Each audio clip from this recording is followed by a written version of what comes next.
As Nigerians grow poorer, the government begins to lose legitimacy and authority, leading to insurrections as presently seen.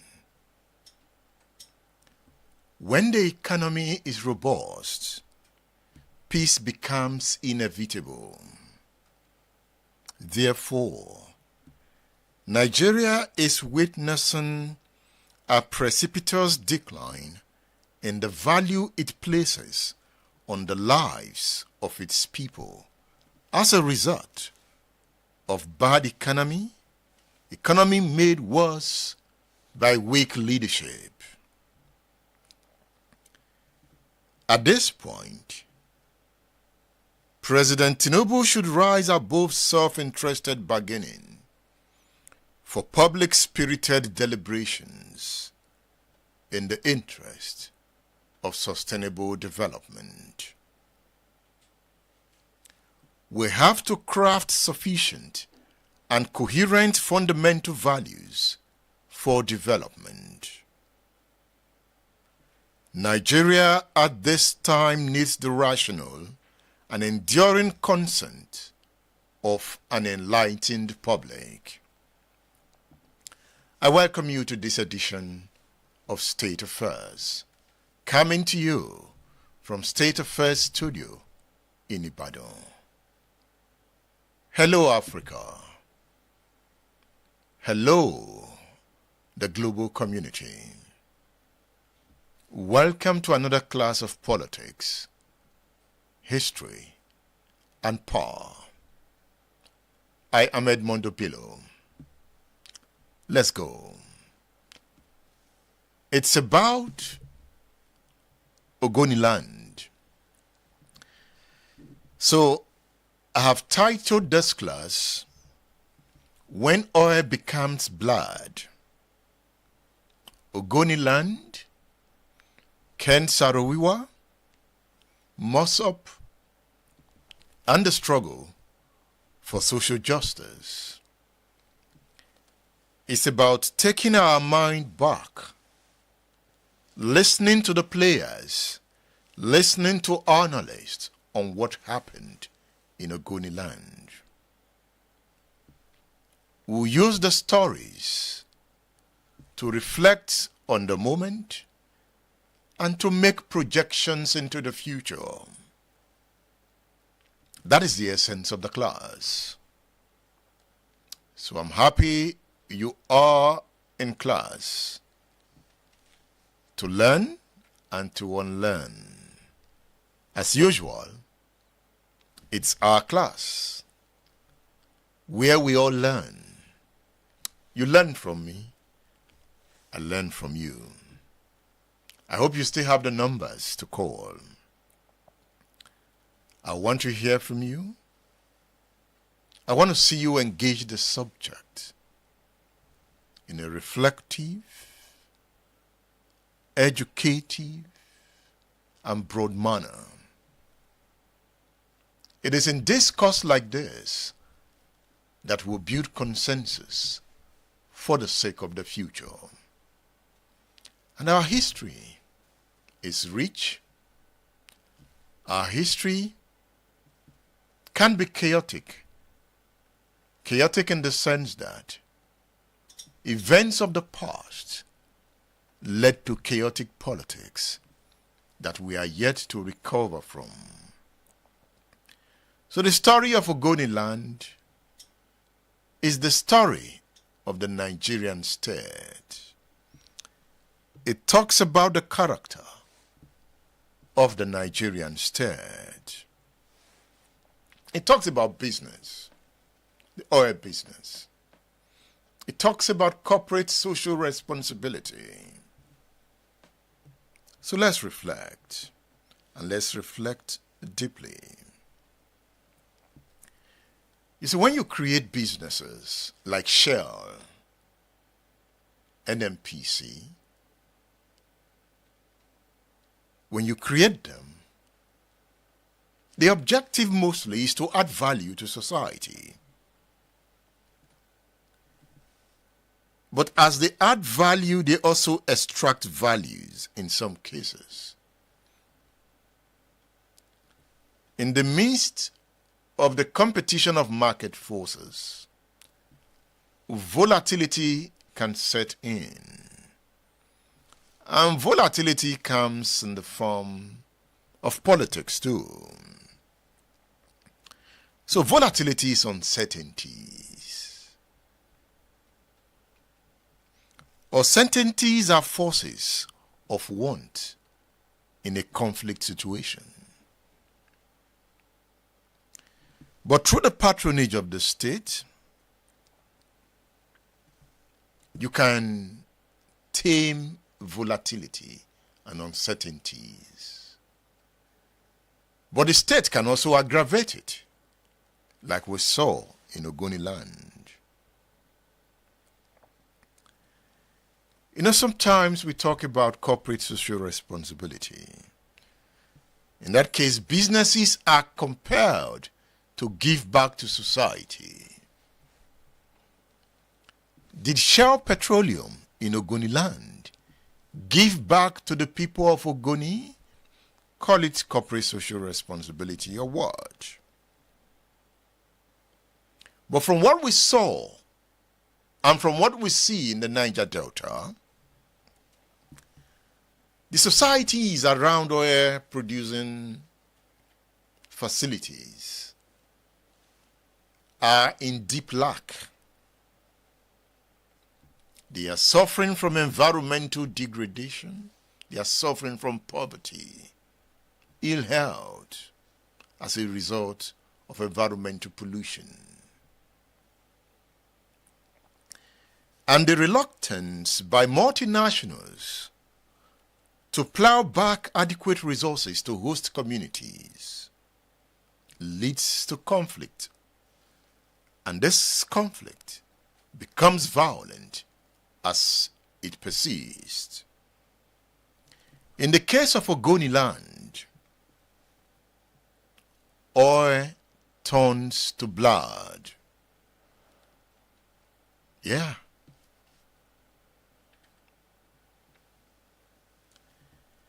It is the interrogation of the actors and observers of the events that happened in Ogoniland that will open up some of the projections we will make about the future on this show. What happened in Ogoniland led to the execution of the Ogoni 9 by the Abacha government, including Ken Saro-Wiwa. So Ken Saro-Wiwa is dead. Abacha took him out and took out his comrades. Only one of them survived, and that is Ledomiti. Let's hear the voice of Ken Saro-Wiwa. The voice of Ken Saro-Wiwa tells the story of the agony in Ogoniland. He spoke before his death. State Affairs with Edmondo Bilo is live. I accuse the ethnic majority who run Nigeria of practicing genocide against the Ogoni people. I accuse the oil companies which prospect for oil in Ogoni of encouraging genocide against the Ogoni people. I accuse Shell and Chevron of practicing racism against the Ogoni people because they do in Ogoni what they do not do in other parts of the world where they prospect for oil. The devastation of the Ogoni countryside, the complete destruction of the Ogoni ecosystem, the dehumanization of the Ogoni people, the denial to them of education and other health facilities and other social amenities, all these together have led the Ogoni down the way of extinction. I accuse the Nigerian government and the international, multinational companies with prospect for oil in Ogoni of genocide. I appeal to the international community, to the British government, the American government, the Japanese government, the countries of the European community who buy oil from Nigeria to come now to the aid of the Ogoni people and stop this genocide.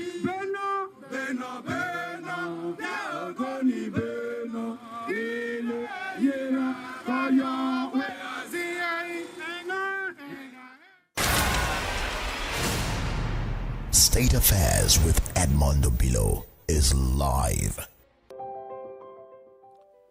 So that is Ken Saro-Wiwa accusing Shell and even the Nigerian government of genocide.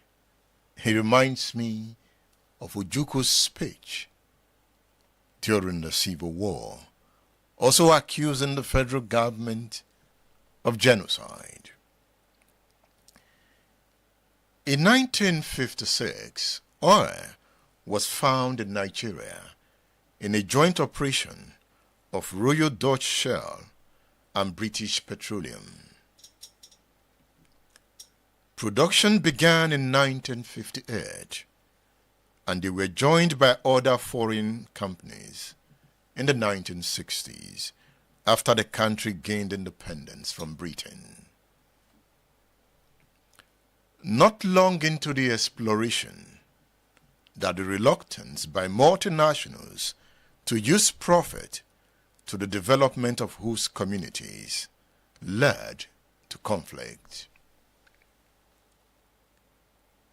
Ijaw nationalist Isaac Adakaburu led the first uprising in the Niger Delta.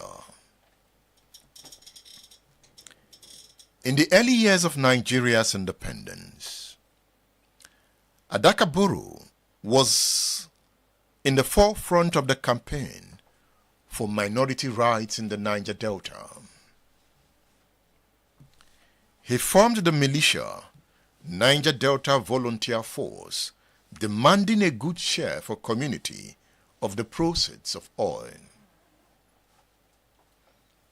On the 23rd of February 1966, Adakaburu and his comrade declared the Niger Delta Republic. On the 23rd of February, they declared the Niger Delta Republic. In a 12-day war with the federal government of Nigeria, the militia was defeated and its members were arrested for treason. So it was the Niger Delta that first declared a state of their own, the Niger Deltans. And it was under Aguiyi Ironsi. Ojukwu and Co. were those who suppressed the agitation of Isaac Adakaburu. Yes. But they arrested them and they were put in prison.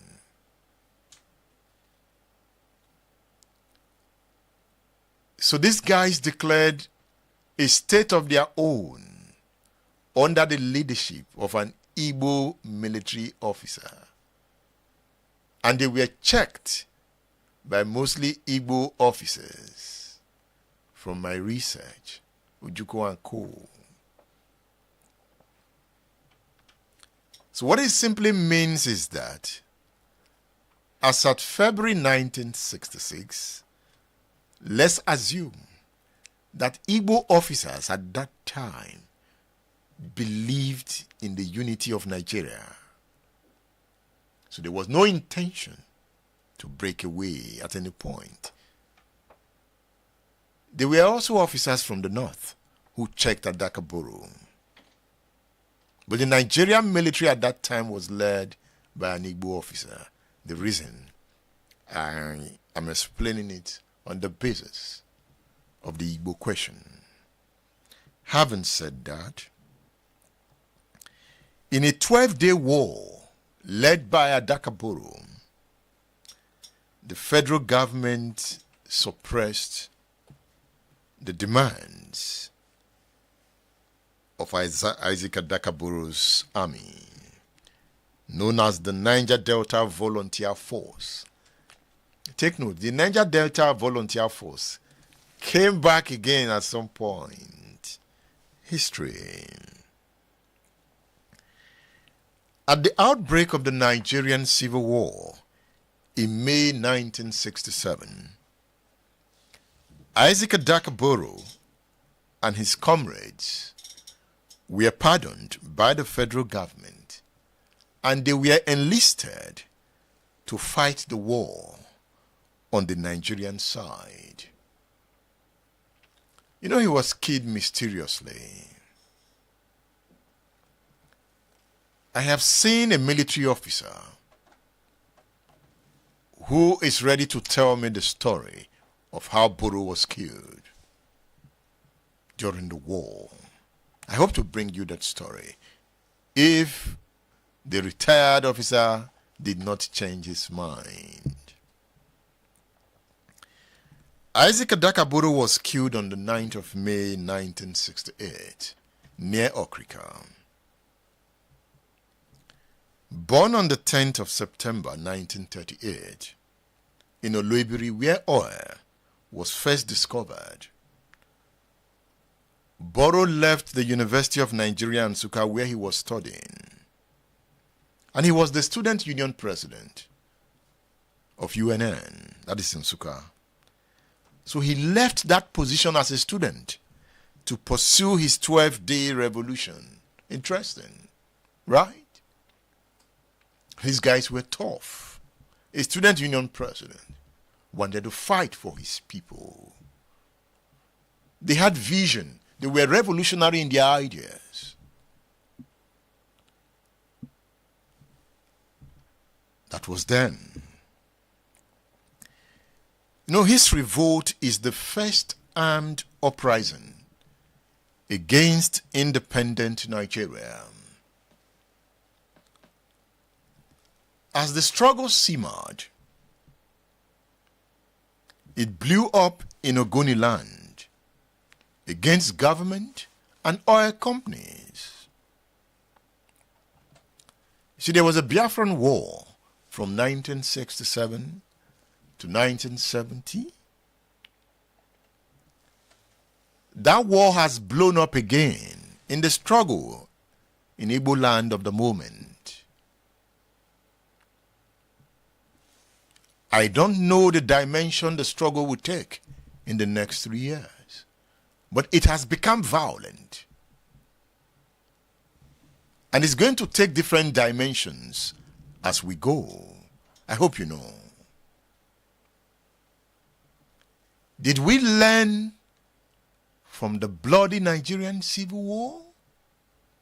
Did the political class show that lessons were learned?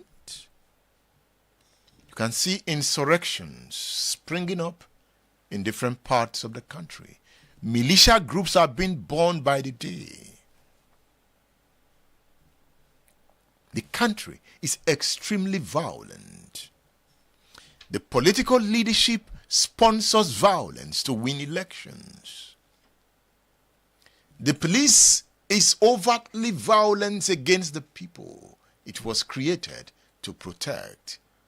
Was it created to protect the people? Okay.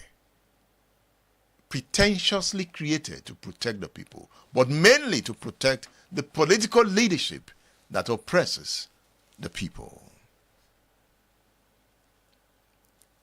You can also argue that it's a class.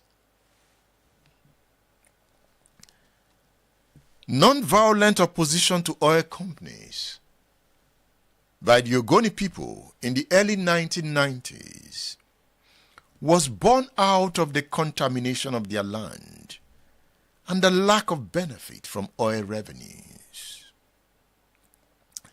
Perhaps we should listen to Ken Saro-Wiwa again.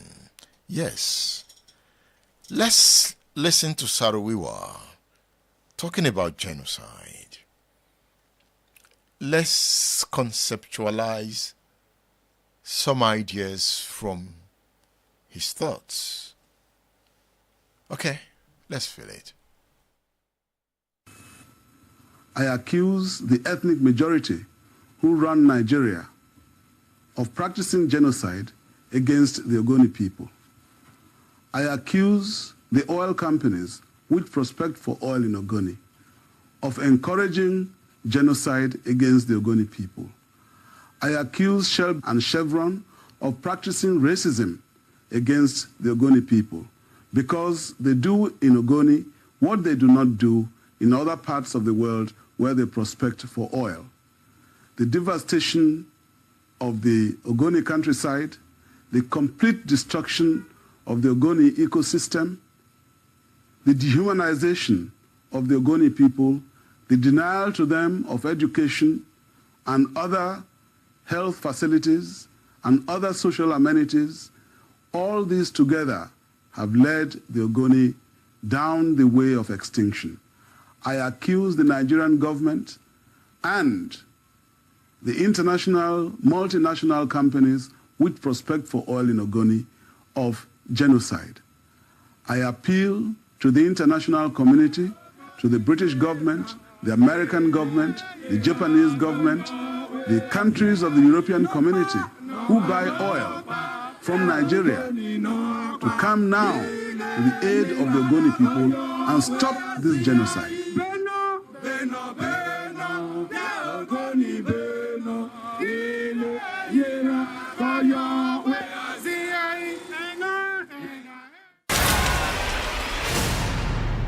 State Affairs with Edmondo Bilo is live.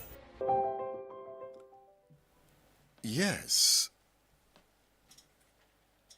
The Ogoni Four were killed in the struggle in Ogoniland. We'll look at that struggle. Voices will come to tell the story. The Ogoni story is a story I want to tell again and again. Ledumite was the only one who survived Abacha's prison and Abacha's hangman. So he would later become the president of the Movement for the Survival of Ogoni People, MOSOP. According to Ledumite, trouble started in Ogoniland when, as children, they were attracted by the sight of vehicles and some white men in their school compound. He said before long, loud explosions were heard on their football field. Shell started operations in 1958 in Miti's village. So Ledumite says that he is aware that Shell does not enter into negotiations with villagers before commencing oil exploitative activities. He argues that they usually secure mining leases from the federal authorities without reference to the local communities. Armed with these leases, they enter the land, bulldoze crops, and scare the people away. He says they pay ridiculous compensation determined by them. So the community has no place in the negotiation. Let me welcome Ledumite to the show. As he talks about pipeline, he creates a metaphor trying to describe the Niger Delta in this speech. So, in this speech, you will understand why the Niger Delta is the Niger Delta, a place devastated by oil exploration. in the pipeline. They say in the pipeline. You know, where is the riches coming? Oh, it's in the pipeline. Ledumite on State Affairs. State Affairs with Edmondo Bilo is live. And I'm serious about this. And I said this, and I've said it before, that in the olden days, I mean many years, all the years that they have gotten oil from those communities there, they say they have been asking them, said, government, please just give us some water. We want clean water. And the government says, don't worry, it's in the pipeline. They say education, they say it's in pipeline. They say, what do you want? We want good hospitals. They say it's in the pipeline. So some youths have decided to open the pipeline.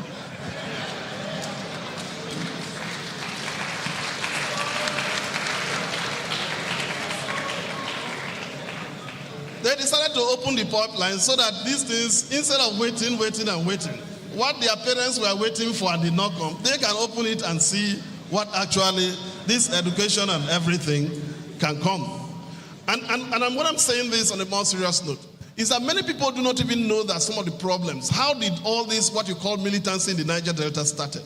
It started with something. When the oil company, most of the youths went to the oil companies and said, employ us. The company said, no, we don't have jobs, but we can get you something. They have cleared in one way, they are right. Because the oil industry is not labor intensive. One person can stay here and pull one thing and then oil flows. That's all. But people want job.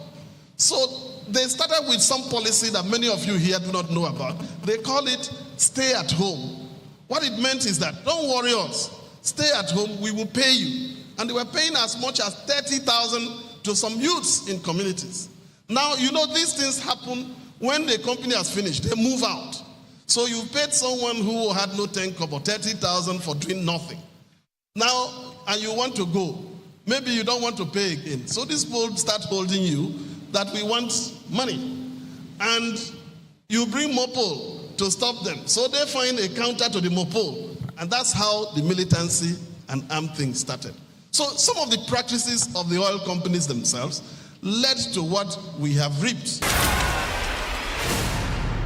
State Affairs with Edmondo Bilo is live. That is Ledumite there, a former president of the movement for the survival of the Ogoni people. Are you in this class? Engage me. Engage me. You know, and let me engage you. Let's discourse. What are the lessons to learn from what happened in Ogoniland? In May 1994,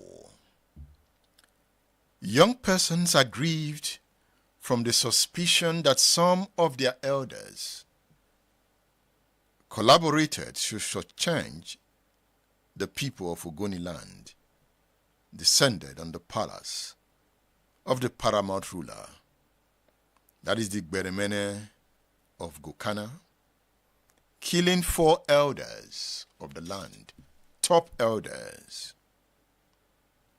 How did we get there? Remember that in October 1990, under the leadership of the environmentalist Ken Saro-Wiwa, the movement of the survival of the Ogoni people presented the Ogoni Bill of Rights to the government of the Federation. So when I say under the leadership of Ken Saro-Wiwa, it is in certain context. Because he wasn't the president of MOSOP at that time. He was the secretary. But he was vocal. You know, stories will be told in this class. Not from me, but from those who have also studied it. You know. So the Bill of Rights that was presented to the federal government hoped to gain political and economic autonomy for the Ogoni people, giving them control of the resources in their land and to protect the environment from further harm. So after the presentation of the Ogoni Bill of Rights, the struggle took a violent dimension.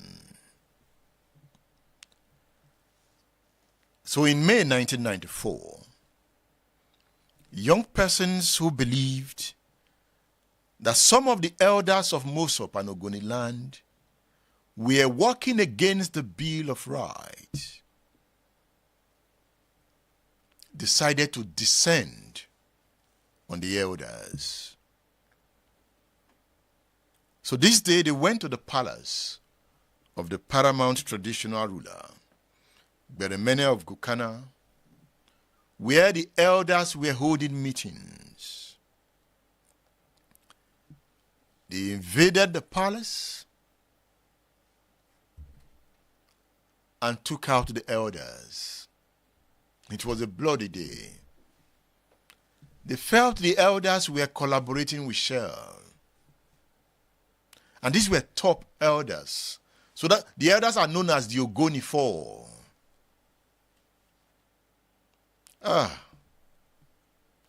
So how come they began to fight among themselves? What did the federal government do to turn Ogonis against themselves? Something must have happened. I developed this thesis. I want to read it to you. And you let me know what you think. Because it's still happening now. You know, there's a way the political leaders have a way. They have a way of manufacturing crisis to keep us distracted. And we are chatting, we are engaging, we are tweeting. They generate those crises to keep you engaged. So in my thesis, I'm saying Nigeria's leadership has mastered the art of creating and manipulating crisis to its advantage. That was what happened in Ogoniland. I make the point that by fueling ethnic and religious tensions, worsening economic woes, and orchestrating political instability, the Nigerian leadership creates an environment of perpetual uncertainty. This strategy serves as a distraction, diverting attention from their own failures and corruption.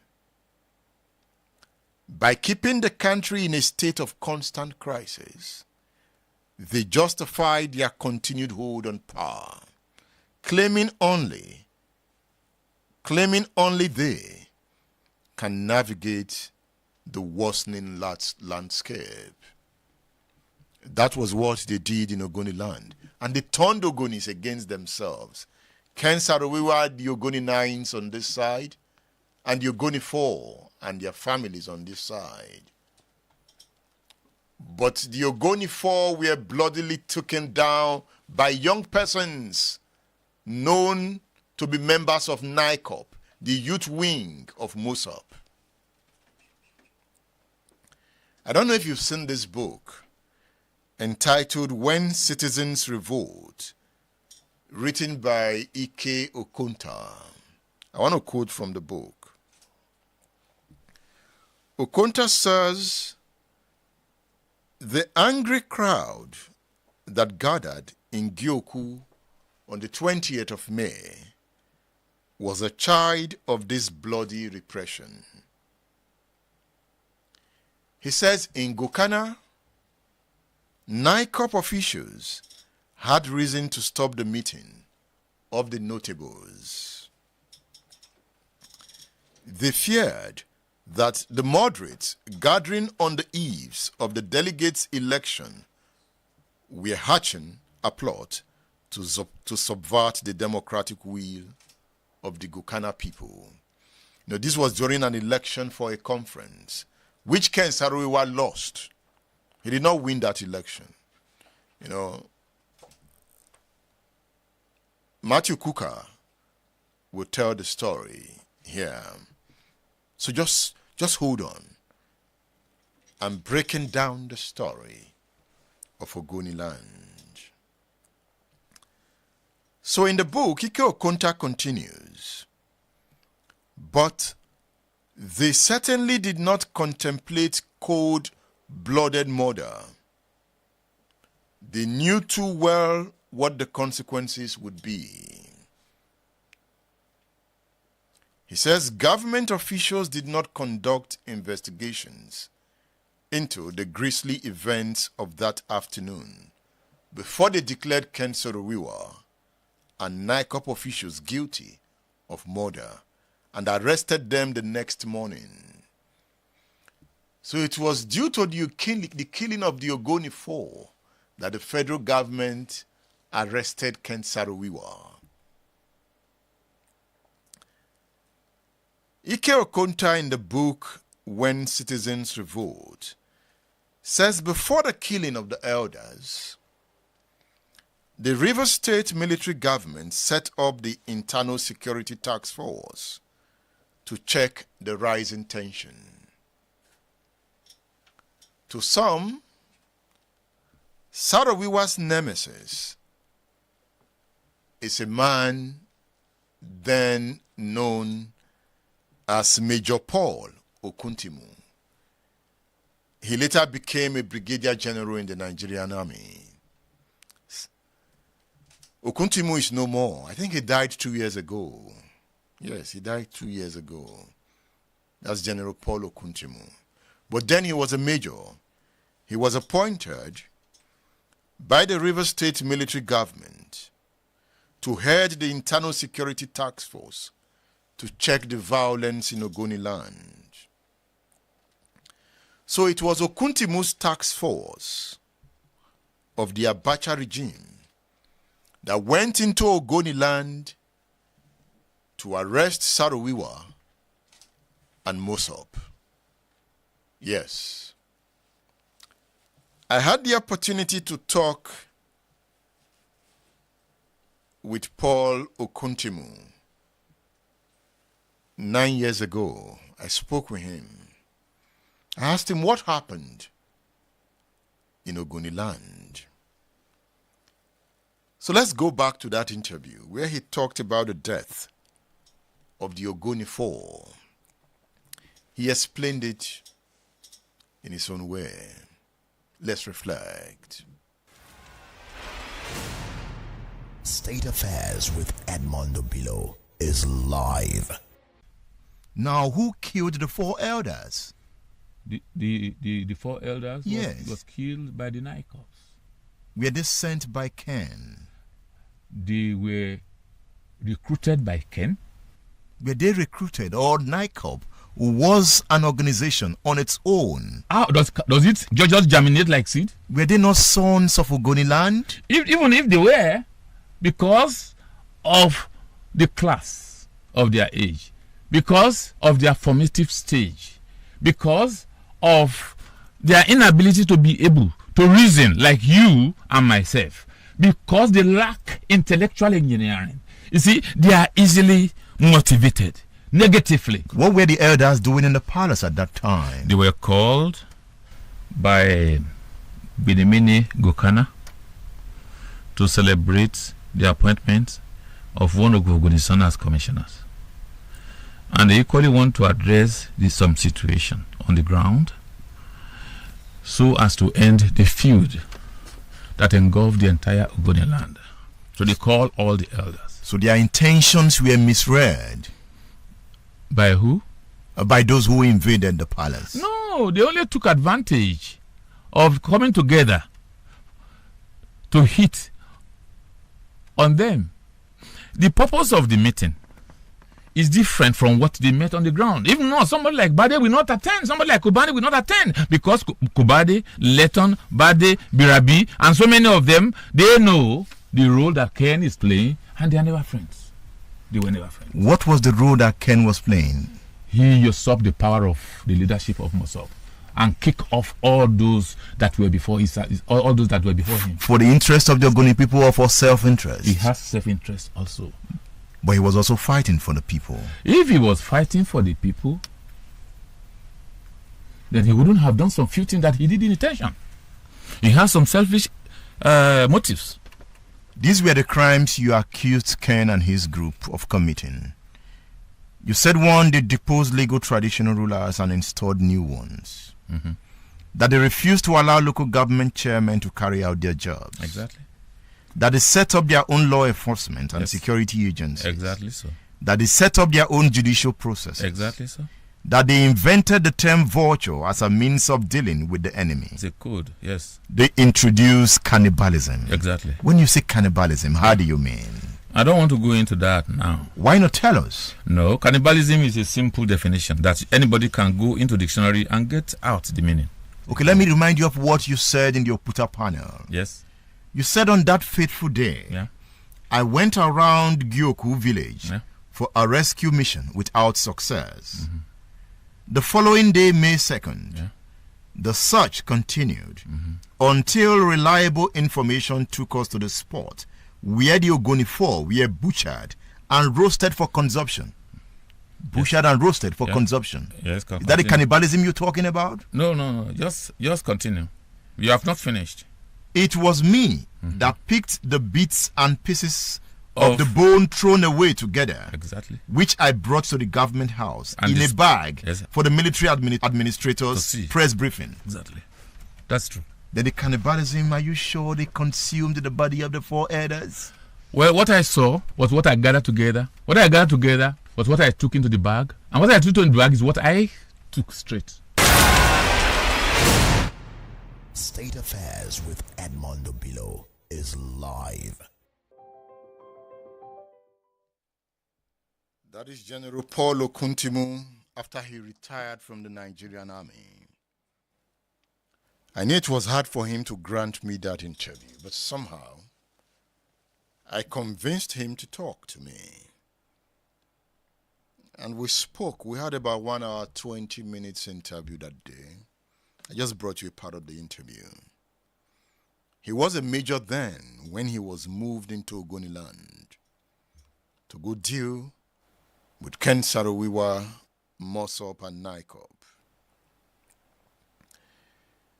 The crisis reached maximum height when the federal government executed the Ogoni 9 for the death of the Ogoni 4. Ken Saro-Wiwa was executed by the government despite international appeals to stay action on the tribunal's verdict. Little Mite was the only one that was released among those that were arrested by Okuntimu. Little Mite is the only survivor. I asked Little Mite to tell me about Ken Saro-Wiwa. You know, I was looking into his eyes as he was talking. As I was interviewing him, I was reflecting on what they must have gone through. Ledumite on State Affairs.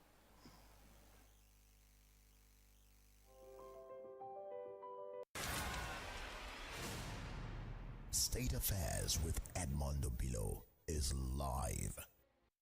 You met Abacha before he became the head of state, right? Yes, we did. Can you tell us what happened?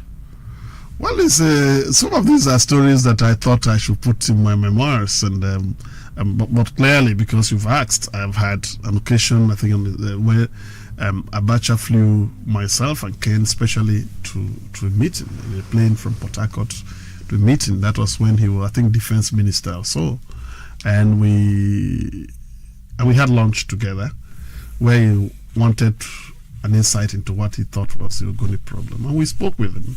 And we thought we were speaking to someone who now understood us and would be in a position to now advise the government in those circumstances. But as you know, the facts have now turned that maybe we were mistaken. The first time you were arrested, was it obvious to you that the man was going to kill? I do not think I believe. And I can tell you also that even up to days to the execution, even Ken himself didn't believe that it was going to lead to death. Did Ken offer Timu $50,000 to save him? Absolutely not. Absolutely not. I am one of those out who saw him. I saw him, I think, on the 7th or 8th before, and they were executed on the 10th. So, and at that time, they were still kept, or Ken was still kept in the military barracks where we were detained. And when I came out, because the judgment was on the 31st of October, and then when they said that I was not guilty and set free, I had left my stuff in that detail. Up till today, I've not gone back. I wanted to use that as excuse for me to be able to get there. And when I went there, I think on the 7th, and I told him, look, they said we had 30 days to appeal, and I was briefing him about what we were doing about the appeal. The appeals we filed, one on behalf of the wife, one on behalf of the father, the one we have written, and I was getting also some people to write other appeals. And he was like, hey, wait a minute, why are you worrying yourself about all this? I'm happy you are out because I know the struggle continues with you. Put your efforts in trying to remove us from this military detention to civil prisons for the purposes of so that we can at least get through to this. And I don't want to be under the crucible of the military that they can wake up today, you cannot even have access to food and all those sort of things. So I believe that up till that time, there was no thinking that it will lead to death. So you were surprised when they were hanged on the 10th of November, I must tell you, 1995. devastatedly so. Tell us about Ken. Who was Ken? Ken, I think, is somebody who is so much full of humor that I think the Nigerian state did not understand him. He lived before his times. Almost all the things he predicted are coming together, are coming to there. He was a writer, as you know, and I think that because of that, when he dramatizes things, people take sometimes that it means a different thing. Most times, you don't read a writer on the surface. He loved the country and thought that Nigeria should be built on the basis of justice. State Affairs with Edmondo Bilo is live. Yes. The lines are open, or the line is open. I want to hear from you as I go.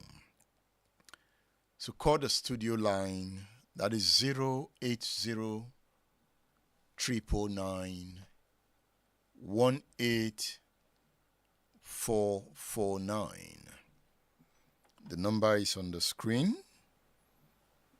You call on WhatsApp. Let me hear from you as we go. There is a book here, and understanding history is also about studying history. I can say this is one of the most authoritative work on the history of the Niger Delta, written by a renowned scholar, that is Tekena Tamuno. Tekena Tamuno was a former vice chancellor of the University of Ibadan. You know, when you talk about the Ibadan School of History, you know, you could say at the time that in University of Ibadan, the Ibadan School of History was the most formidable department because it was housing some of the greatest scholars in history in Africa. You know, Kennedy was the first vice chancellor of University of Ibadan. You know, Kennedy gave birth to the Ibadan School of History. See how things have changed? An Igbo man was the first vice chancellor of the University of Ibadan. You know, and it was on the basis of meritocracy. Like what happened in Unilag at some point. and in Joku. You know, but that wasn't the issue, whether tribe or not. So today, if you go to UI, you see the UI library is the Kennedy Library. So he was the first vice chancellor. So it was a formidable school of history, who later produced Ade Ajayi, a renowned professor. He produced Tekena Tamuno. You know, Kennedy was like their godfather. You know, so Tekena Tamuno could later become the vice chancellor. So look at this work. I'm saying it's one of the most authoritative work on the history of the Niger Delta. It's a new collection. It's an old book, has been scarce for a while, but we have been able to get copies from the publisher. Oil Wars in the Niger Delta, 1849 to 2009. Oil Wars in the Niger Delta. The book is sweet. It's a sweet book. Yes. I read it in the course of the research for this program. I've had it for years. You know. See, Oil Wars in the Niger Delta, 1849 to 2009, focuses on the perennial Niger Delta question over justice, equity, equality, development, and quality of life. It focuses on peace in a common fatherland and motherland. If you read this work, it gives you a broader perspective on the historical trajectory of the Niger Delta. Oil Wars in the Niger Delta, 1849 to 2009. You know, I started the history from Adakaboro. I didn't go below that. But the war has been on. So I recommend this book to you. Oil Wars in the Niger Delta. Contact us on our WhatsApp number. We have WhatsApp numbers if you want to buy books. So the WhatsApp numbers are on the screen. But one of the WhatsApp numbers is the one you will call if you want to contribute to the program. We are yet to put it on the store, udarabooks.com. It's not there yet. We just brought them in. But you can get them if you contact us on WhatsApp. Soon we are going to upload them on the page. Oil Wars in the Niger Delta, 1849 to 2009. Written by Professor Tekena Tamuno of blessed memory. I was sad I did not interview Professor Tekena Tamuno before he died. It was my fault. I kept procrastinating. I kept moving it. And when it's available, once or twice he would move it. So both of us were just moving it. And the next thing I heard was that he was dead. Anyway, he died an old man. May his soul rest in peace. He also wrote classical works. Look at these ones. I want you to read Professor Tekena Tamuno's works. And your knowledge level will no longer be the same. You will see marked improvement. Okay. Oh my. Can you imagine? I took stakeholders at war in Nigeria, from Lord Lugard to President Goodluck Jonathan. You have volume 1 and volume 2 of this work. Volume 1 and volume 2 is for those who are interested in history and who want to research and broaden their knowledge. So you have volume 1 and volume 2 of this book. Stakeholders at war in Nigeria, from Lord Lugard to President Goodluck Jonathan. So you have volume 1 and 2 together. I recommend this work to you, written by Professor Tekena Tamuno from the Niger Delta. I recommend volume 1 and volume 2 to you. And I also recommend Oil Wars in the Niger Delta by the same author. So I'm talking about 3 books This has volume 1 and 2, but Oil Wars has just one volume. So contact us on our WhatsApp numbers for your copies, and you will be happy you bought the books. We are discussing Ogoniland. That is what we are discussing. We are discussing Ken Saro-Wiwa. We are discussing MOSOP. And we are discussing Nigeria. You've listened to General Paul Okuntimu, the army officer that was sent in by Abacha to get Ken Saro-Wiwa and the others over the killing of the Ogoni 4. We have the Ogoni 4 and we have the Ogoni 9.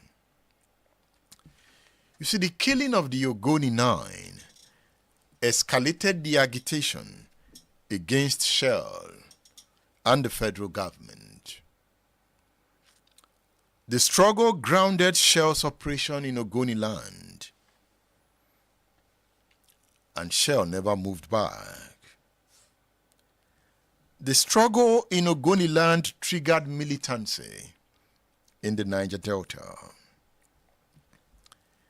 In expression of the anguish of the people of the Niger Delta, renowned late scholar Professor Claude Ake made this point before he died. He said, "They've risen above our slave culture of silence. They have found the courage to be free, and they have evolved a political consciousness which denies power to rogues, bullies, fools, and hypocrites." Claude Ake says, "For better or for worse, Ogoniland holds our hope. Battered and bleeding, they struggle on to realize our hopes and to restore our dignity. If they falter, we die." You see the kind of words coming out? Okay, let's take this call. Let's take this call. Hello? Yes, good morning, the radio man. Yes, I greet you. Can you hear me? I can hear you. Yeah, good morning. Oh man, this is another. You went to this morning. I did see this Saro-Wiwa story coming. You are going memory lane, sir. This is beautiful. This is beautiful. You are touching this crash, hitting from every cylinder. Mr. Edmond, are you sure you can handle this? Well, I want to say thank you very much for this wonderful class, and I also thank you. I mean, I saw that your Twitter page is booming this morning. I saw it live. I said, "Wow, this is beautiful." So your media guys must be doing something very nice. So thank you. Thank you. This class of history this morning, Saro-Wiwa. So I think in '96, when the Ogoni were killed, it didn't go down well with Nelson Mandela, Dr. Nelson Mandela. He went hard on Abacha. He went hard. And the tension, in fact, because, when Mandela was in prison, you will see him talking about Chinua Achebe, talking about some Nigerian writers, because the only thing they have access to in those days is to read. So they read books. So he read a lot about Saro-Wiwa, books from Saro-Wiwa. So when he came out during that time, '94, became the president of South Africa, and seeing what Nigeria, especially for those, I remember for those younger generations that are always having this admiration for some kind of military people. The people should not look at government just alone from presidency. There's a lot of fabrics that it makes entire systems. So Mandela, he took Abacha hard, because nobody, just like the person you interviewed said, that nobody believed Saro-Wiwa would be killed. And Abacha dared a lot of people, because during that time, we have a couple of Nigerians that died, like Yaradua, Kudirat Abiola, people that you would never think. So eventually, I think the tension rose that Nigeria was not in the Nations Cup in '96.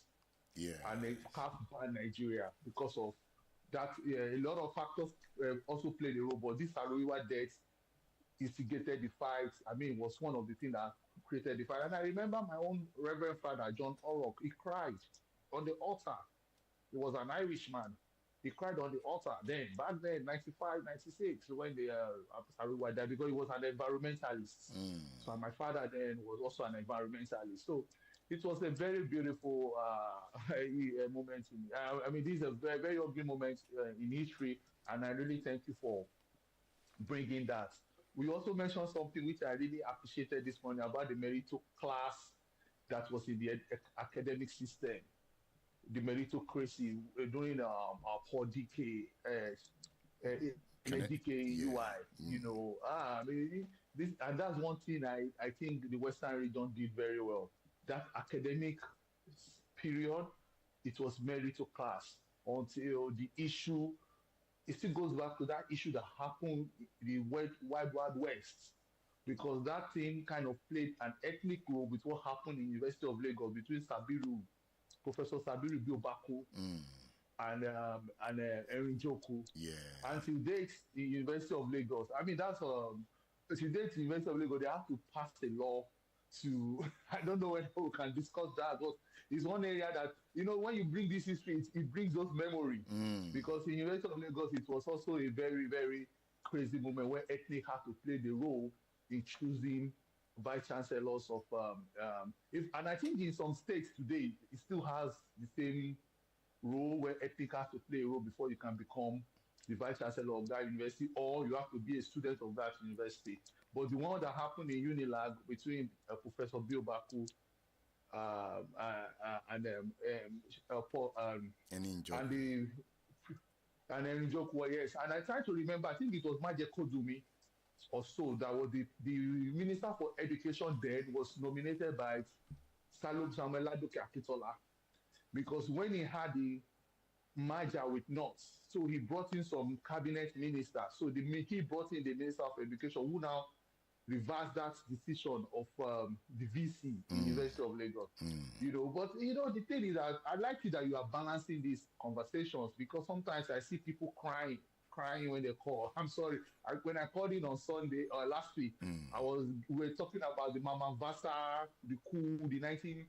You know, people started one guy called in and was talking about local government in Imo State. No. When this is history class. So, Mr. Edmond, that's why I'm going to this your school of leadership. I'm waiting for us to start this online. Let's talk history. Let's talk with big mind. Let's leave these nuances.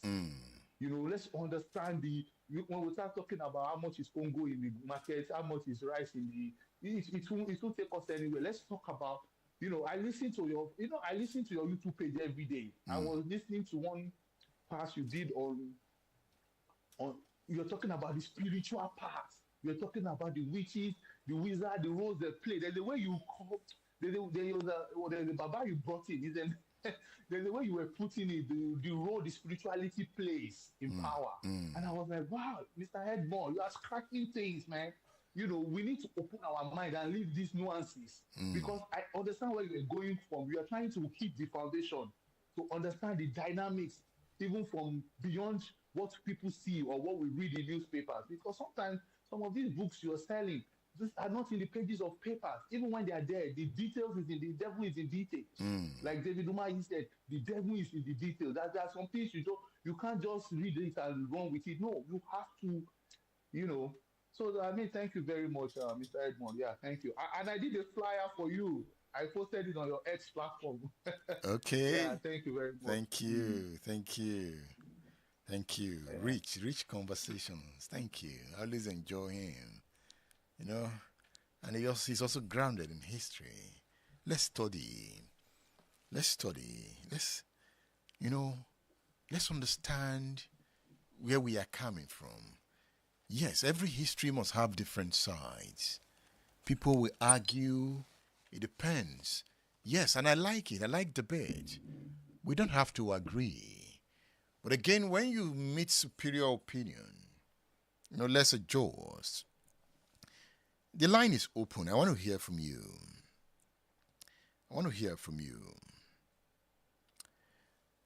You see, Shell, a multinational organization in the business of meeting global energy demands, caused crisis in Nigeria. You know, Shell has been operating in Nigeria since 1937,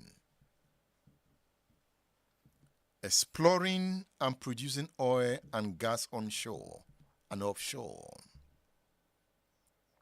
So over the years, Shell dominated the Nigerian oil industry, earning billions of dollars. You know, we didn't have the technology to drill. So they would drill and declare to us what they have drilled. We didn't have the capacity to know. You know, so we left it to them. So they would say, okay, this is what we have for you, take. And the people in the communities were dying of hunger, diseases. Shell operated Nigeria's largest oil and gas joint venture on behalf of the government-owned Nigerian National Petroleum Corporation, then NNPC. Shell Nigeria Exploration and Production Company, SNEPCO, operated the Bonga Field, Nigeria's first deep-water oil discovery. You see, that facility had the capacity to produce more than 200,000 barrels per day of oil and 150 standard cubic feet of gas per day.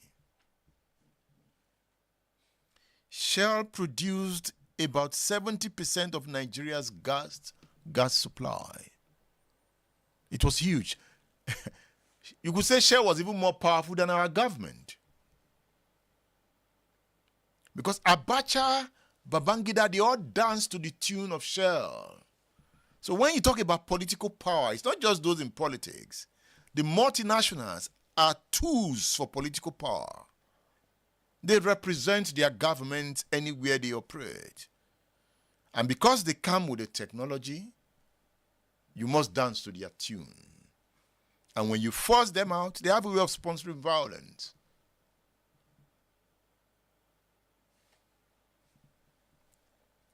You know, Shell's activities in the Niger Delta continues to generate heated reactions. They are gradually withdrawing from the system. Why? Because we are coming to the age where oil is no longer as valuable as it used to be. So I'm talking about the end of the oil age. We are coming closer to that. So because of the activities of Shell and other oil companies, militia groups began to rise to oppose them.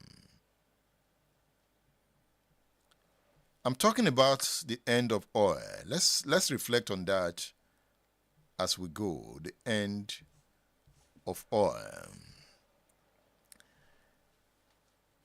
You know, Godwin Obaseki is the governor of Edo State. We're going to listen to him. But as policymakers in Nigeria,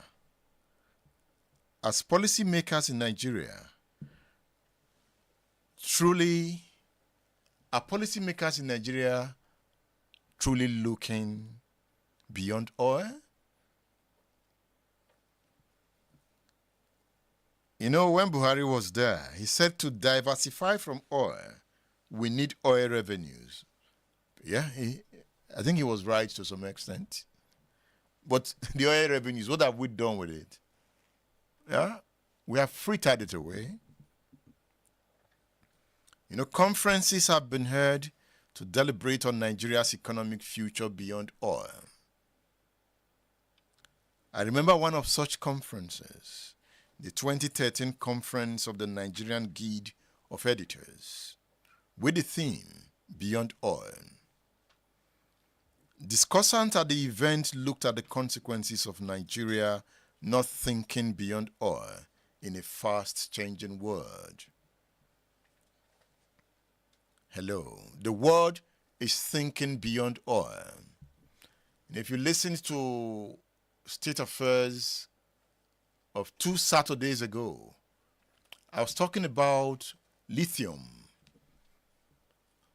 It was mining, and we focused on lithium. Lithium is used for making batteries. Electric vehicles are powered by batteries. My phone, powered by batteries. The cameras, powered by batteries. In many Nigerian homes today, we are talking about inverters, and it's about batteries. So lithium has become the new gold. And China is dominating the lithium market. They are mining every resources they can find anywhere in the world. It's a sign that we are living the oil age.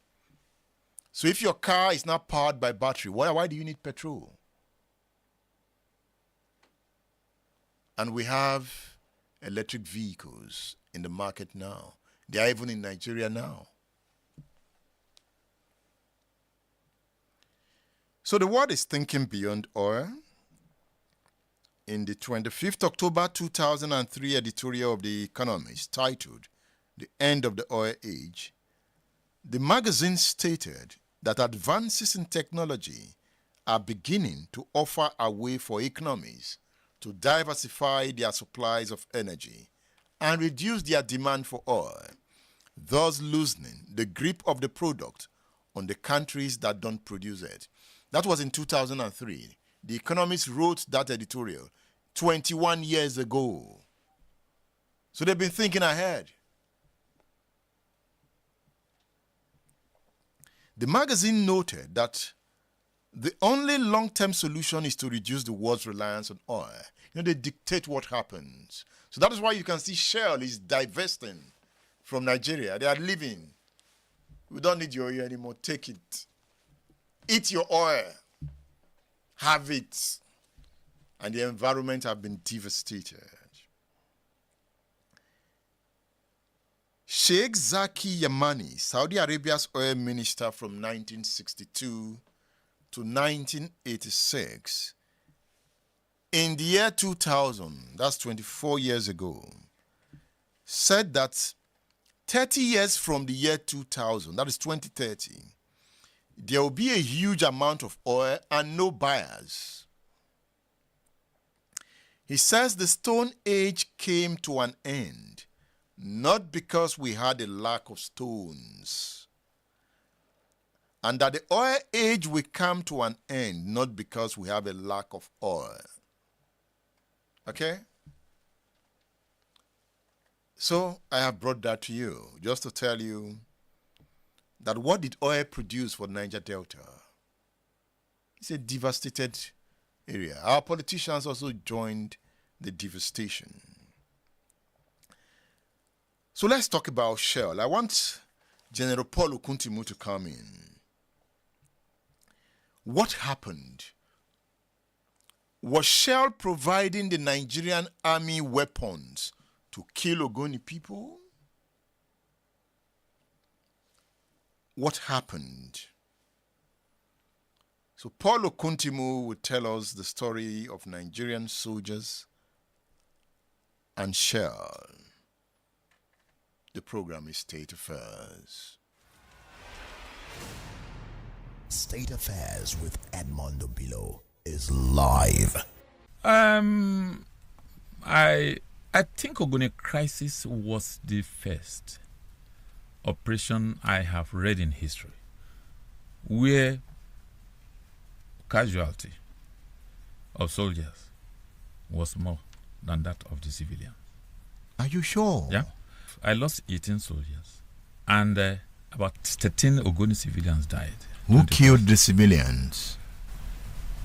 When you ask of killing, you are equally asking who killed the soldiers. Yes, so who killed the soldiers? When there is an ambush for our patrol and there was a shootout, you get 1 or 2 soldiers dead and you get 1 or 2 civilians dead. Who do you think will be accountable for who killed this and who killed that?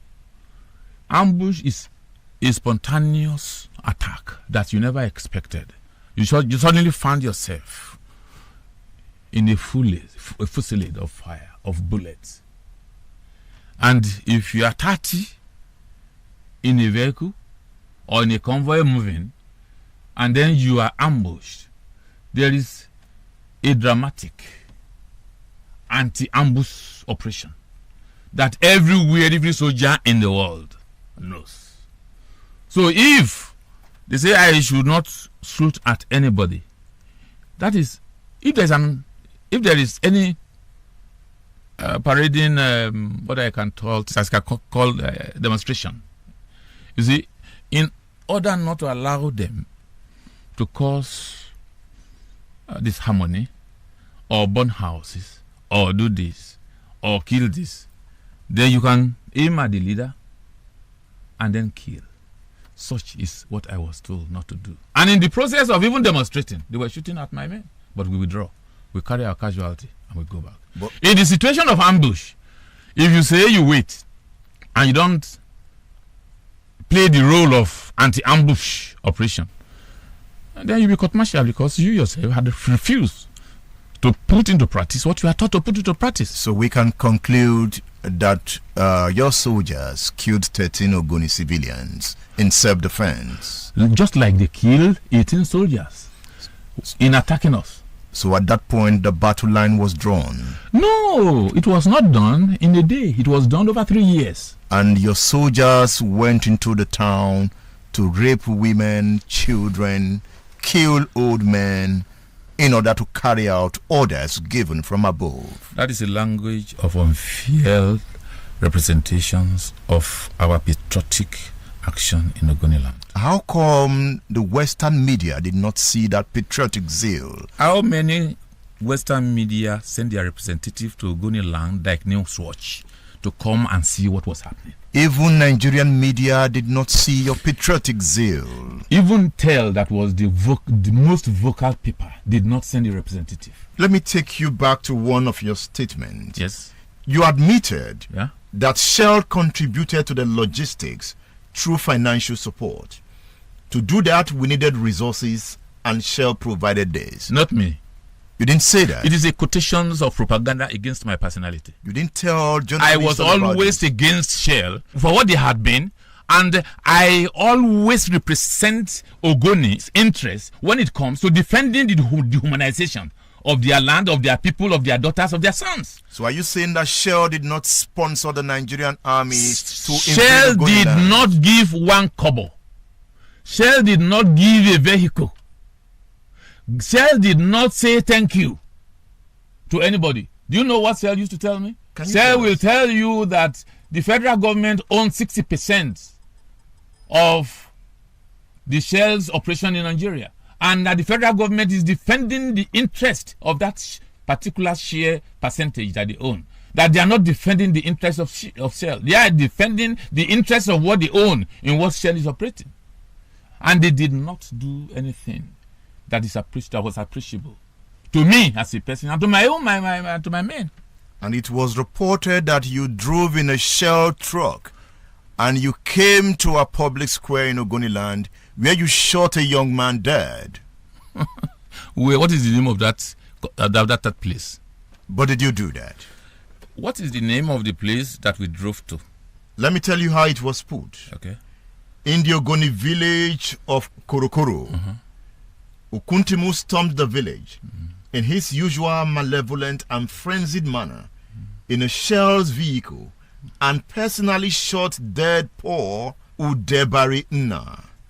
Jibs Nna, his elder brother, just collected compensation which Shell paid at the United States District Court in the Southern District of New York. Yeah, what was my own defense there as a person? What was my own side of the story? So what is your side of the story? Is it now that they have already paid somebody for a compensation that I will now be telling you the side of the story?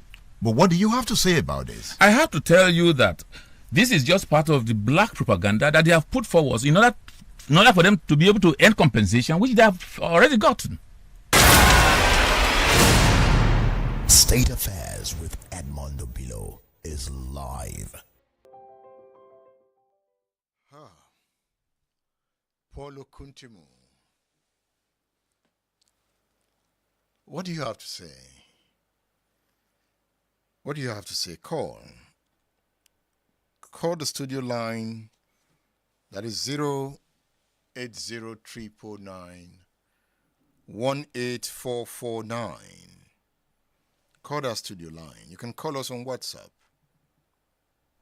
If you are calling from outside Nigeria, add +234. What do you think? You're hearing from those who participated in that conflict. Look at this. Look at this book. Witness to Justice, written by Bishop Matthew Hassan Kukar. An insider's account of Nigeria's Truth Commission. The Ogoni crisis was discussed there. Witness to Justice, an insider's account of Nigeria's Truth Commission.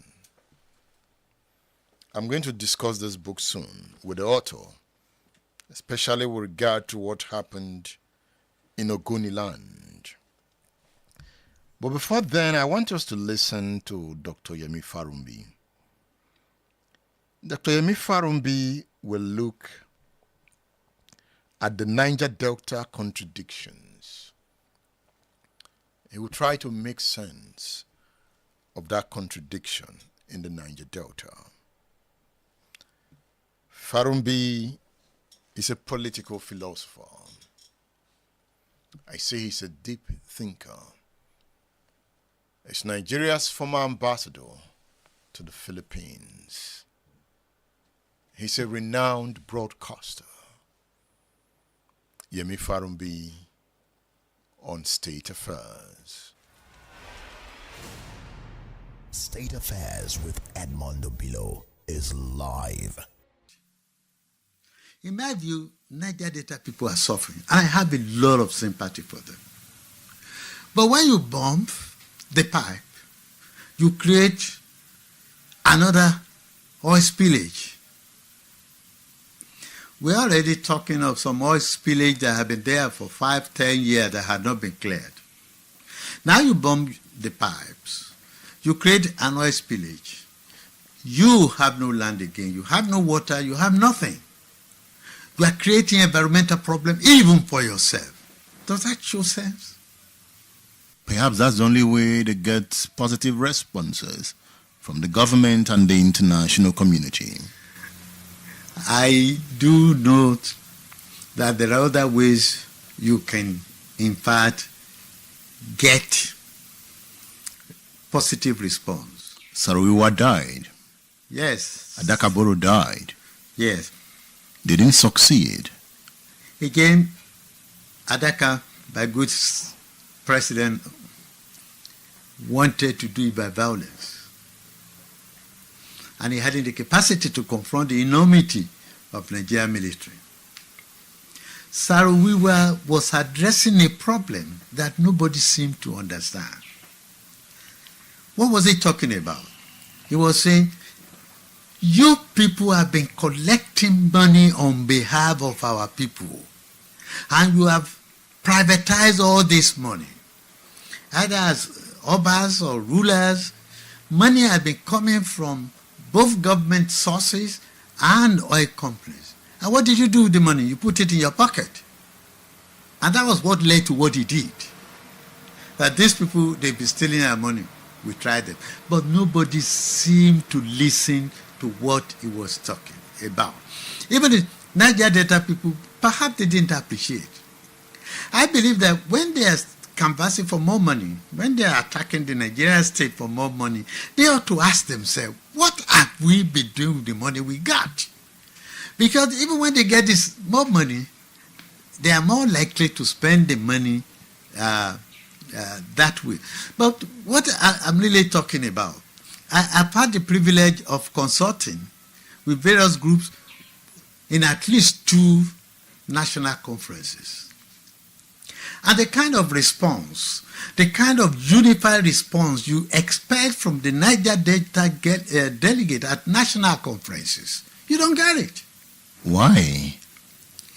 Because Why they are fighting for the group as it is to enrich the person. So it is not a selfless battle to enrich the people. Okay, you can ask. They had a Niger Delta person as president for 4 years. What happened? Except that the generals became richer.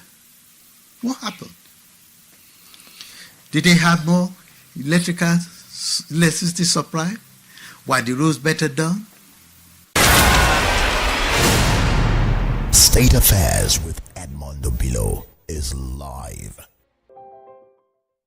That is Dr. Yemi Farumbi talking there. Let's look at what goes on, even outside Nigeria. You know, hundreds of court cases are brought each year in Nigeria over oil spills and pollution. In 2011, Shell admitted the 2009 spilling of 14,000 tons of crude oil in the creeks of the Niger Delta. This doubles that of the year before and quadruples that of 2007. It shows a global pattern in the operation of oil companies. If you have read Gary Leach's book entitled Capitalism, a Structural Genocide, in the book, Leach narrates the stories of the acute poverty in Latin America. He says the most profound and depressing experiences he had in Latin America occurred when traveling alone in a canoe down the Napo River in the Ecuadorian Amazon in 1989. Leach noticed that United States-based multinationals, including Texaco, Occidental, Conoco, Amoco, and Mobile, had been operating throughout the Napo region of the Amazon since the 1960s, with devastating consequences for the indigenous population and rainforest. He said Texaco alone spilled 16.8 million gallons of oil into the Ecuadorian Amazon, more than 1.5 times as much as spilled in the Exxon Valdez disaster in Alaska. As a result of the spills and the dumping of untreated chemicals and industrial solvents into the waters of the rainforest, the people around the Napo River began to have cancer, miscarriage, and birth defects, with hundreds of deaths. The local population was decimated and abandoned as oil companies took high profits to their countries. The experience made Gary Leach to conclude that the capitalism of the United States and its friends is equal to structural genocide. He says they use politics to shape economy and they deploy market forces ruthlessly against the local population. So you see, most of these deprivations happen in what they have described as third world countries. I talked about this book, Witness to Justice, by Matthew Hassan Kuka. I spoke with Bishop Kuka some years ago about the Niger Delta, about the Ogoni people. You know, he wrote the story in this book, and I read it, and I wanted to talk to him to say, why did you write this in this book? Why? And we sat down and we talked about Ogoniland. The reason you have to read this book, because these books give a different perspective, and you can call it a somewhat objective perspective, depending on who is reading it and what the person thinks. Bishop Kuka on State Affairs. State Affairs with Edmondo Bilo is live. Your book, Witness to Justice, addressed the critical issue in the Niger Delta, and the specific is the Ogoni problem. While going through the work, I was drawn again to the agitation that led to the death of the Ogoni 9, the Ogoni 4. And that drew me to the point, the Ogoni Bill of Rights, that states the aims of MOSOP is to create and sustain the identity of the Ogoni people as a separate and distinct nation within Nigeria with a right to self-determination and to the control of their resources and their environment. That was a Bill of Rights that came out in the 1990s. What is going on presently in the Niger Delta? The Niger Delta vengeance meant. Do the agitation reflect one of the aims of MOSOP? Well, if it had reflected that, then the founding fathers of the Bill of Rights would be living in Nigeria today, or they will be governing Nigeria. Sadly, all of them are dead, at least the key ones. Okay? The founding fathers of the Bill of Rights, the first 4 people who were killed, and subsequently Ken himself, who contributed massively in drafting the bill itself, all those people are gone, and they've been consumed by the contradictions of the Nigerian state itself. Now, because of our experience with the military remained quite nervous, in the same way that the colonial state, due to its illegitimate base, arising from the fact that they were not elected by the people, they're always nervous about such concepts like self-determination, such concepts.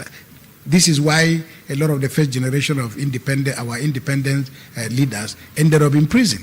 And this is why the likes of Ken Saro-Wiwa and others ended up in prison, because the military mind doesn't know how to address negotiation and consensus building. It only has a chain of command in which the person at the top gives instructions and there are no questions asked. Now, in principle, self-determination, if you have a family, your children are free to assert some level of self-determination in whatever shape or form. Of course, you can always say to them, well, as long as I'm the one paying the bills in the house, self-determination must include your contribution to the paying of the rent. So self-determination is not an abstract term. It comes with heavy responsibility. Now, the question then is, what does the Nigerian state restrain you from doing? Self-determination doesn't necessarily mean I want to leave Nigeria.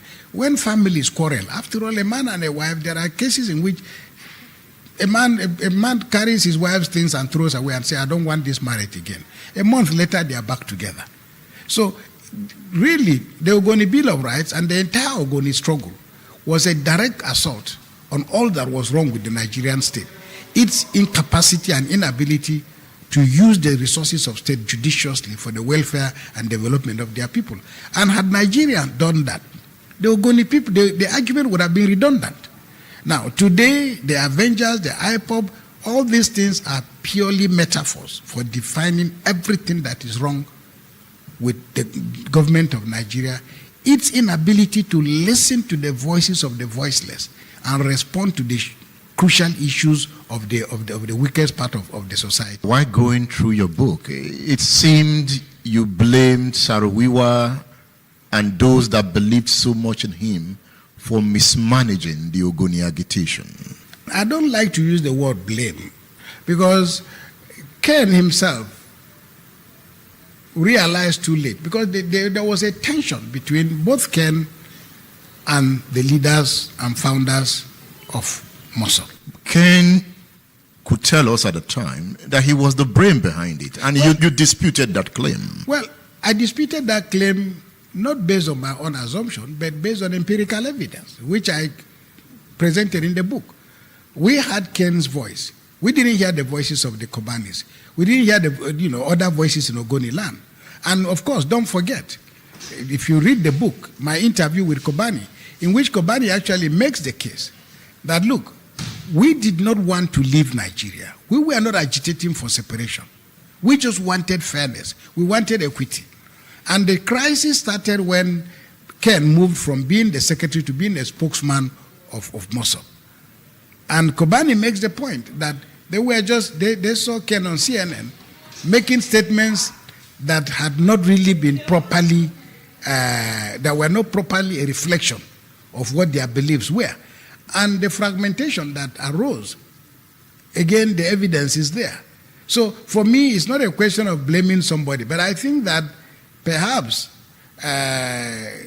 one of the unintended consequences, of course, was that Greenpeace literally co-opted MOSOP into its cause and turned the agitation of the Ogonis into an environmental argument. So Ken played into their hands. Ken played into their hands, but more out of frustration, because the truth of the matter was that Ken himself complained that nobody gave him a hearing, here or outside, until Greenpeace lashed his argument to their movement, which was also, at that particular point in time, if you remember, Greenpeace was already having a battle with Shell.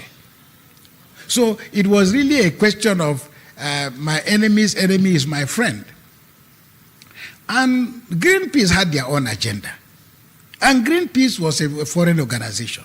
They had their own problems. And I think the critical question that the Ogoni 4 continued to insist on was, this is our country. We're going to resolve our problems internally here. Again, I think Ken makes the point. Babangida asked for a meeting. They sent a plane. The plane took them to Abuja.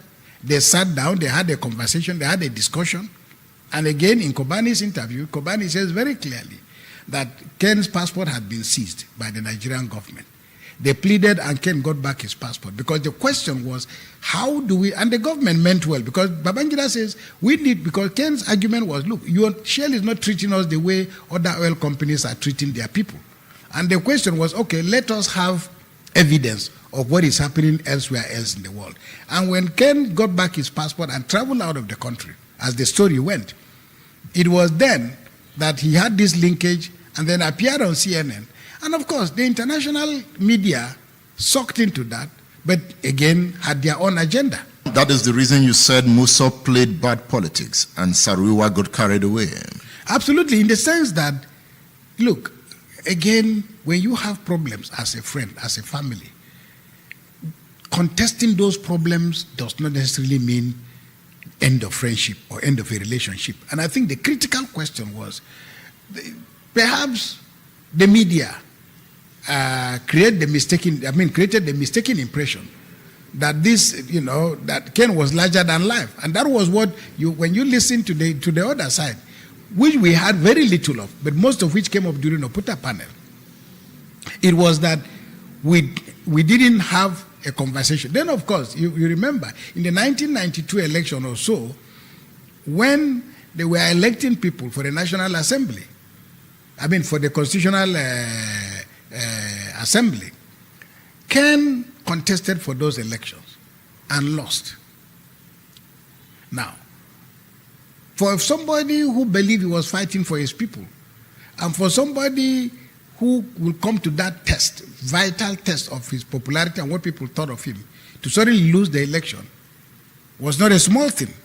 And that is why those were some of the immediate circumstantial issues that finally led to the killing of the Ogoni 4. And I think, rightly or wrongly, those were the kind of evidences that the state government later on used. But I believe that from the point of view of passion and intensity, Ken was an eloquent speaker, genuinely represented his people.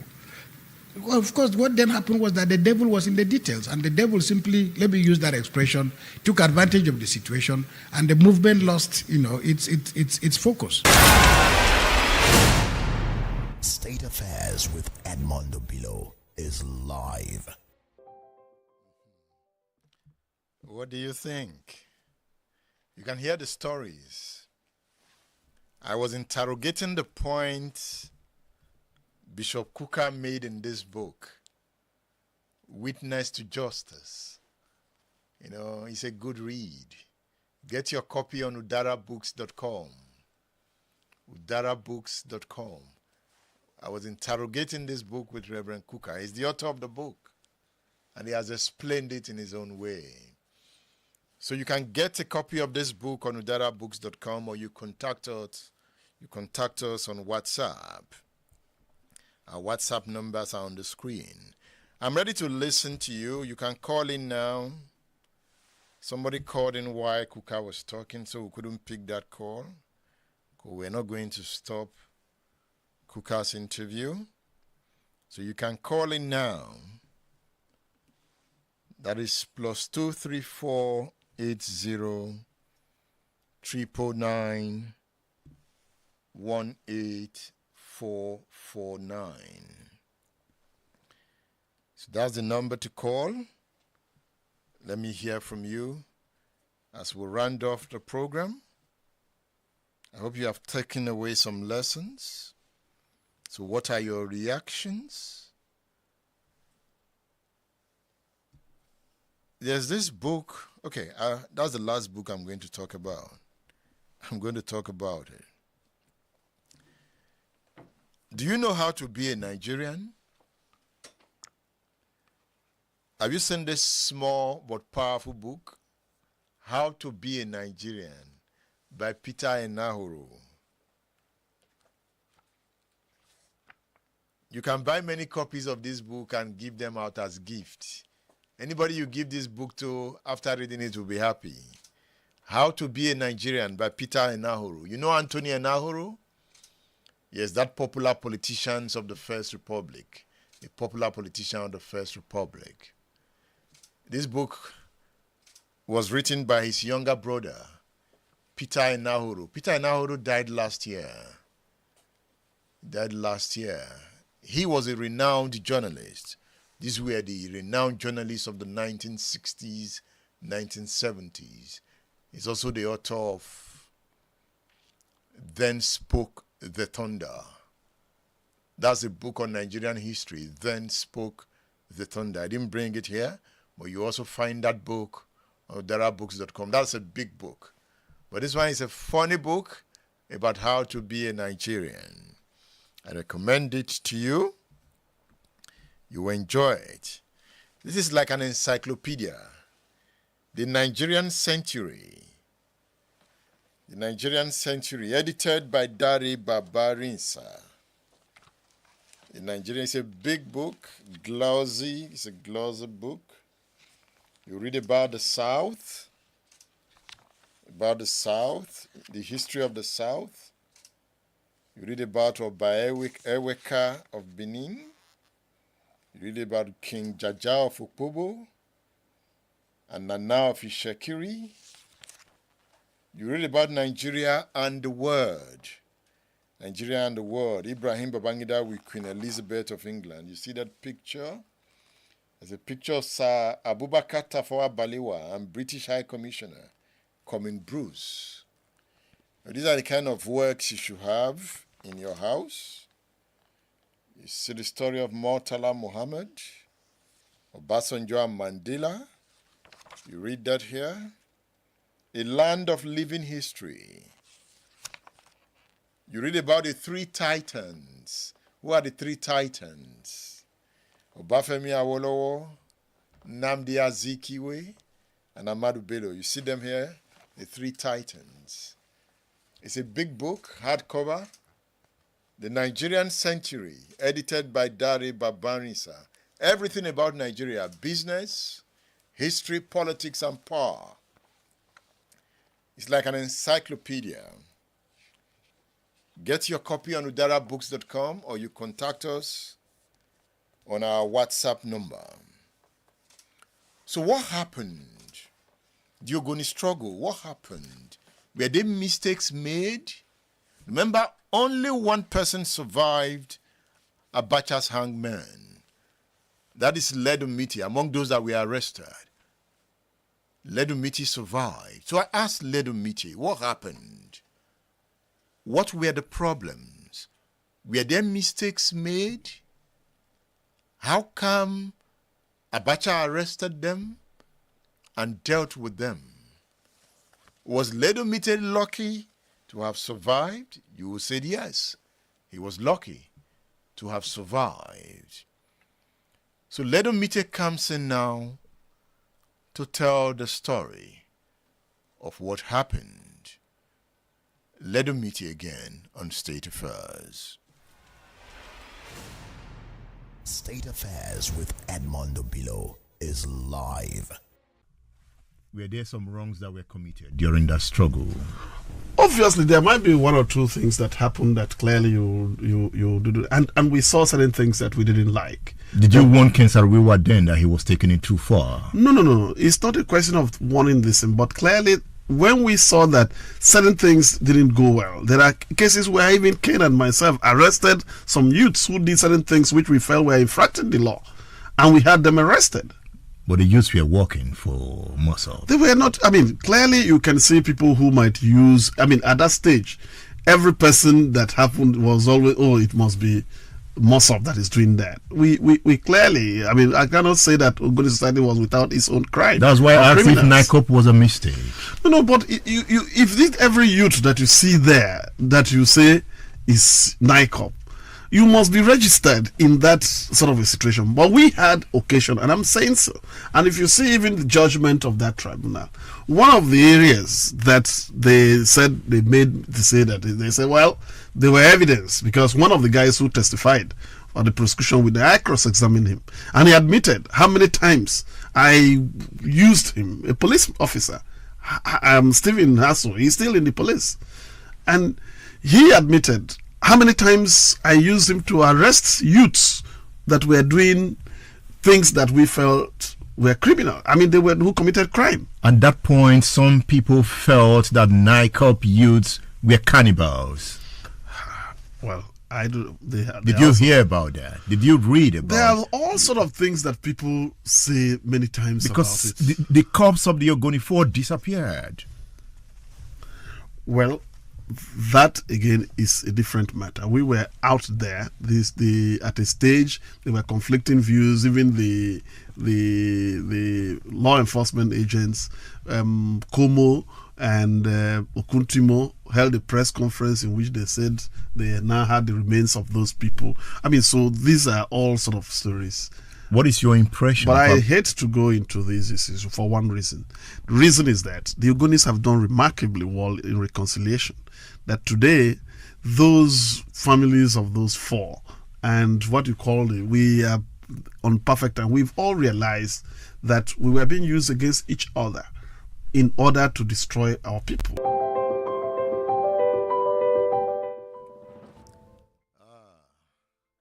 You see the thesis I made that the government has a way of using people against themselves. And Ledomite makes the point there that they were used against each other. As I round off, I want to hear from you. What do you think about that story? Now, this is my book of the day. The Nigerian Revolution and the Biafran War. A book written by Alexandra Madiebo. You remember Madiebo? He was the commander of the Biafran army. Alexandra Madiebo. One of the most authoritative work on the Biafran War. You know, we've been looking for this book. Now we have it. Everybody asking, where is this book? Don't you have it? We have it now. We have it now. Come get your copy. Now, the Nigerian Revolution and the Biafran War by Major General Alexandra Madiebo. This is my new copy. I took a copy. Do I have the old copy? But I like this. I like the feel. So this is now my copy. Let me read from the book as we round off today. I want to read what the general wrote about. Remember, Major General Madiebo joined the Nigerian army in May 1954 as an officer cadet. His military training was undertaken at the Regular Officers Special Training School in Teshi, Ghana, Eaton Hall Officer Cadet School in Chester, England, and the Royal Military Academy Sandhurst in England. He was commissioned into the Nigerian Army Artillery with the rank of a second lieutenant in December 1956.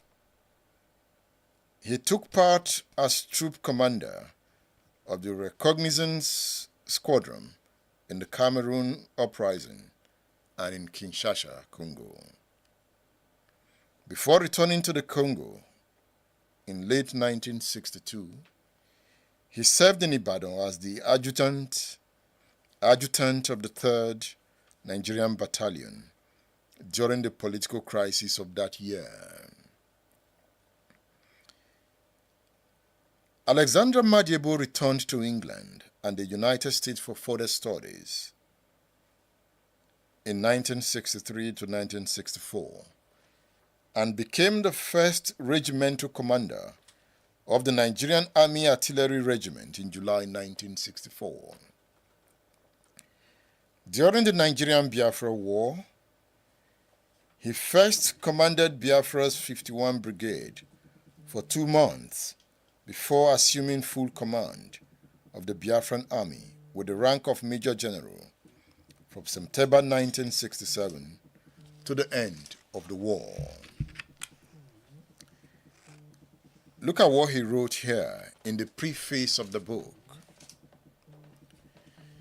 He says, this book is not intended to serve as political propaganda material for the benefit of any section or group of individuals.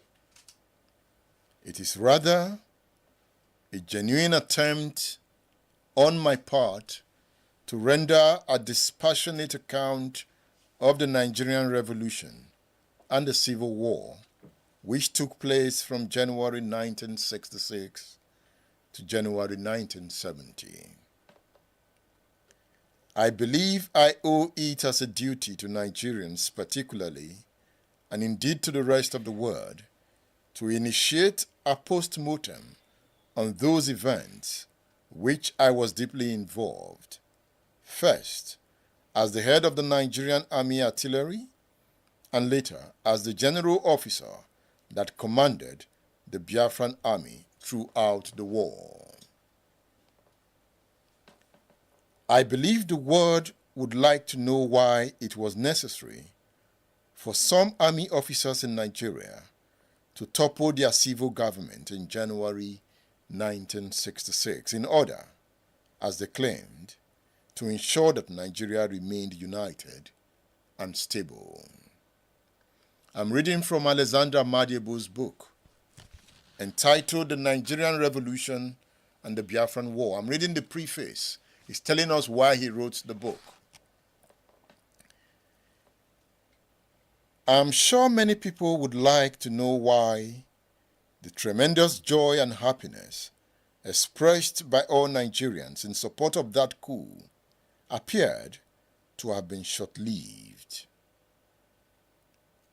Some people may also want to know why a section of Nigeria later reacted very violently against that coup by first carrying out massive civil riots in May 1966, which cost the country over 3,000 lives, and they quickly followed with a military counter-coup and pogroms also directed against the same people at an estimated cost of over 50,000 lives, all in an attempt to secede from the rest of the Federation of Nigeria. Serious doubt may still exist in many minds as to why Lieutenant Colonel Gowon, later General, suddenly did a complete turnabout and rather than succeed as he had originally planned and said, preferred to plunge Nigeria into a civil war, which took a toll of an estimated 3 million lives in an attempt to reunite the same Nigeria he had set out initially to break up.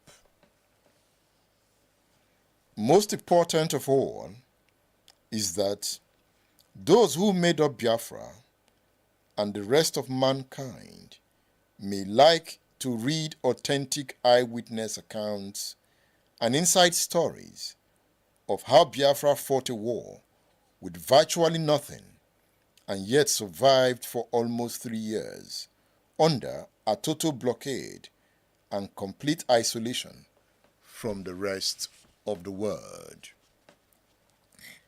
Madiebo continues, for Biafrans, such an account becomes vital if they are to appreciate fully their extraordinary courage and achievements, as well as their sad mistakes during the war which they had to fight. On the other hand, armed with some important facts about the revolution and the war, the world, particularly the powers that be, will be in a position to judge more realistically the role Biafrans played. It is also hoped that if this book can clear the existing doubts by presenting the facts, sufficient lessons may be learned by those presently in a position of power to discourage a reoccurrence of a catastrophe of that magnitude anywhere in Black Africa. The confusion that exists has been provoked and encouraged by a spate of books containing inaccuracies and misinformation which have been written and published in New York, London, and Paris during the war. Finally, I seize this opportunity, an opportunity I never had before, to express my gratitude and thanks to the members of the army and the civil population of Biafra for the support they gave me during the war as the general officer commanding the Biafran army. I just read the preface of this classic entitled The Nigerian Revolution and the Biafran War, The Aftermath, written by Alexandra Madiebo. I highly recommend this work to you. We just got the collections. It is not yet on udarabooks.com, but we are going to upload them soon. But you can get it through our WhatsApp numbers. I thank you for always being part of this program. I thank you for joining the class of Politics and Power. And I'll be back on Friday, not Wednesday. On Wednesday, I'll be delivering a public lecture. And we plan to stream that lecture. So on Wednesday, you'll find something to listen to if you go on my pages, because we are going to stream the lecture to everyone. The lecture is entitled Beyond Boundaries, Geospatial Solutions for Global Challenges. You know, some would say, this is not politics. It is politics. Science is politics. But do not forget, my first degree is electrical and electronics engineering. So I have a bachelor's degree in engineering. That is my first degree. So I would later have a diploma, a postgraduate diploma in theater arts. So I went back to school to study a Bachelor of Science in Politics and International Relations. So I also studied a master's degree in Communication and Language Arts. I have a master's degree in Political Science. And for years, I delayed my PhD because I wanted to solve a problem. And I've found a problem to solve. So I have a PhD in view. I thank you for always being there. I said, let's take this call before we go. Hello? Good afternoon, sir. Yes, good afternoon. Hello, sir. I hope I'm speaking to Oga Edmond. Yes, you're speaking to Edmund. Sir? You are speaking to Edmund. Yes, thank you, sir. You know it's my name. All right. I'm one of your admirers in that your program, which I really enjoy it for Flash FM.